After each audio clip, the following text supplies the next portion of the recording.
I'm Madeline Minx, and this is the Minx Mandate.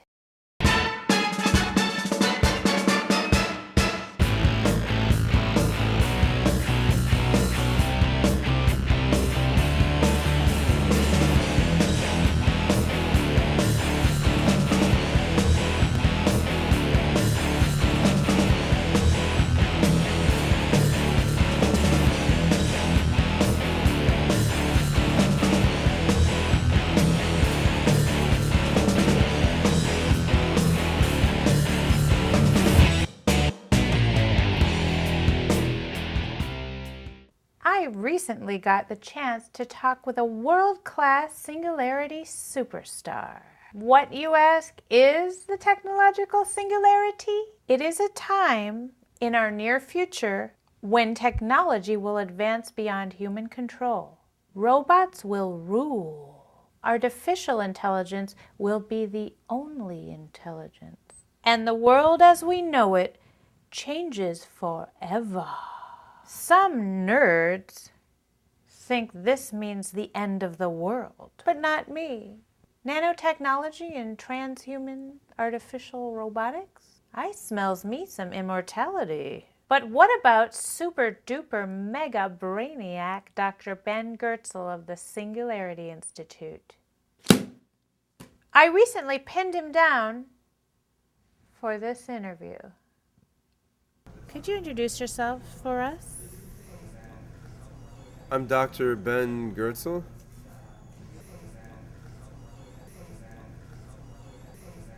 Ben? May I call you Dr. Ben? Call me Ben is preferable. Ben, what do you do?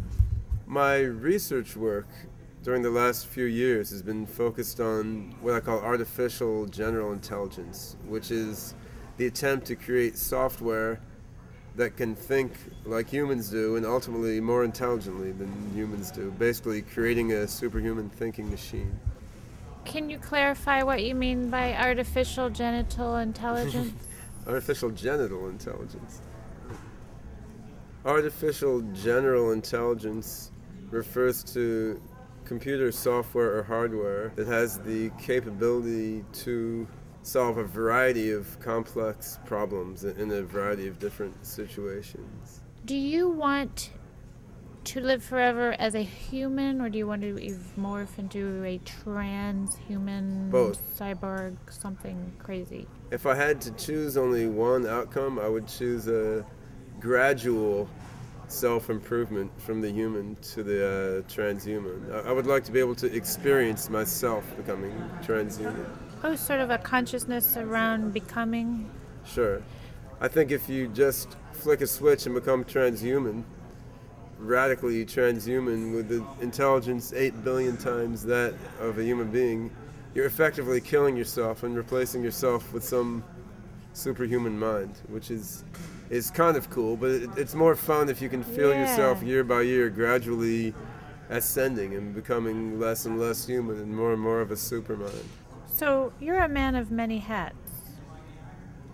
Do you wear more than one hat? I'll need you to clarify that question. Do you change hats depending on what you're doing at the time? Do I change physical hats depending on what I'm doing I don't at the know. time? I'm asking you to tell me what reality we're in right now. Well, I'm not qualified to answer that question. Are we in a simulation? It's possible. Do you believe that there's 20% chance we're living in a simulation? The odds are well above zero that we're living in a simulation. Really? Of some You sort. really believe Yes. that? I thought that was just a PR move. Much. It doesn't matter if What we are difference or does not. it make? I mean, Whether or not the reality right now in my brain has anything to do with your reality or your hats. well, these are tricky philosophical questions, and I don't have an answer to them. Are we in the Matrix? And if so, is the Matrix... Do you bend spoons? Do I bend spoons?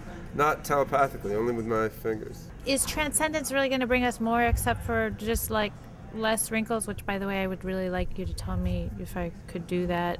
What is it really going to be like that's any different or better? The one thing that the singularity is very unlikely to bring us is more of the same. It's extremely likely we're going to see radical change and radical new forms of reality and experience, which we can barely So we imagine can't now. imagine them. Because I was wondering, because I've already gone to see a Madonna concert live, and to me that was pretty much like beyond anything that I could hope for. That experience. So I'm wondering how much more can you get? Unless you got me a bunch of single, straight, hot men. Perhaps being a fan of Madonna somehow limits your capacity for cognitive understanding, and you won't be able to fully appreciate the singularity. I don't know. So you believe in the singularity? I believe a singularity is likely to occur. Is it going to be singular? Like there's one Otherwise, it would be a multilarity. And so if it's a singularity, will there be single people there? Well, because I'm looking for singles. There are many single people here. They're all married so far. Can you do something? Program somebody? I think you can have an army of simulated single young men, women, pigs, sheep, cows, cockroaches, whatever is your pleasure. That's what I'm looking for. You can have all the sex slaves you want after the singularity. Mad scientists, what's in your garage? I don't have a garage. If you had one, what would be in it right now? My car. We don't have bubbling cauldrons of goo and brains in a vat and stuff. No gray goo? No gray goo. Well, in the refrigerator, there's probably some of it. But it's not very interesting. Gross. Gray goo. I have some raw materials in my garage. A blender, a banana, and a set of ginsu knives. What could I do with that? Well, I guess you could perform impromptu neurosurgery and try to turn yourself into a transhuman. The odds of success would have to be rated as low. What if I added silly putty? Would it give me more? That's useful for sticking your head back together after you've cut open to perform the neurosurgery. Could I build a blowbot? Potentially. Do you think blowbots are the next big thing? No. Why not? No, they're boring. Do you have a website? I do. What is it? Gertzel.org. mylastname.org. mylastname.org. GOERTZEL.org. Okay. Thanks for taking the time to talk to me. Thanks for taking the time to talk to you. Something like that. All right.